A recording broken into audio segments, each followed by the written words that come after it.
It's that time of month. We want to welcome back to the show Congressman Scott Perry. Good morning, sir. How are you?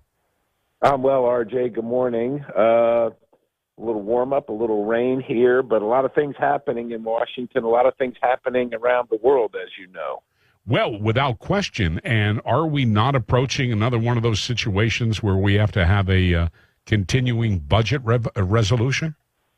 Well, yeah, that's one of those things in Washington. You know, the appropriations haven't been done as, and that was supposed to be done by September. So, we're running up against the artificial deadline that they created back in September. They created it for December like they always do because they know that Christmas is coming and we have, of course, it's been an election year. So now we also have lame duck session. That means that people that didn't get elected either because they lost or because they decided to leave Congress are still serving in Congress, and they're going to vote on this spending package. And of course, then there's no accountability for whichever way they vote, and it's kind of set up for some kind of failure, right? In the continued bankrupting of the country because we always spend more money than we have. Now the Speaker wants to do what's called a 3-month continuing resolution, so that would just continue the current spending and policies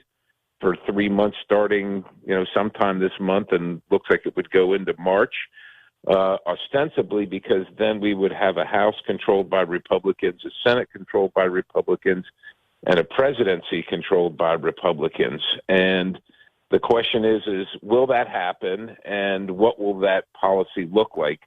It's often termed, will it be clean? So just continuing the current spending and policies, or will they add something to it, which is often the case. Anything that, looks like it's going to be what we call must-pass legislation in Washington, oftentimes things get hooked onto it that powerful people in Washington, D.C. want to see moved. And so I don't know what Chuck Schumer's going to do, or what Joe Biden might be interested in. So that's what we'll be working on this week and the next. But we also have a farm bill that we're trying to deal with.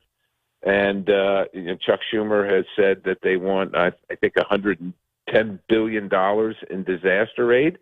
Just keep in mind, RJ, that we just gave $1 billion to Angola in Africa. Joe Biden just handed that money out, and then I think another $750 million just went to Ukraine. So, meanwhile, people in North Carolina are sleeping in tents because FEMA, allegedly has run out of money. I don't believe they have, but that's the pressure point they use to get people to vote for things like that. It really is backwards. There's no question, but I want to go back just a second, though.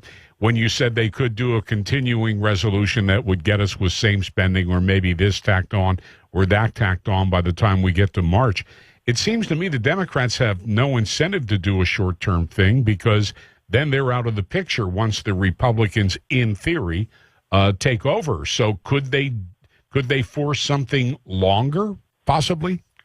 Oh, they could, and you're right. They don't have a lot of incentive without something hooked onto the bill that they want. And of course, the majority is so slim for Republicans.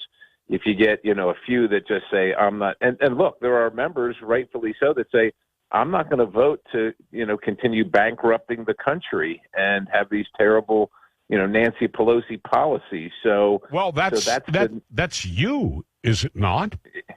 Well, to a certain extent, it is. Yeah, I mean, if we're just if I can't see a light at the end of the tunnel, because if we're going to just move it to March and then do the same thing, what's the point, right? So, and if they're going to attack something, like my position is, I don't love a 3-month or even longer CR. We should have just done our work.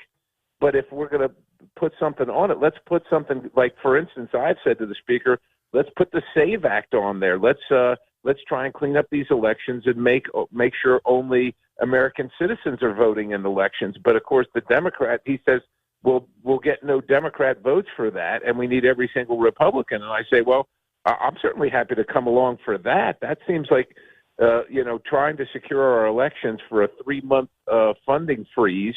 I can accept that. Yeah. But we'll see what the Democrats want to put on. Yeah. No, it's never easy. There's no question about that. It seems like it comes from all directions. But, I am so looking forward to January 20th because I saw, and you probably did too, Donald Trump on Meet the Press yesterday. I thought he did an outstanding job. January 20th can't get here soon enough.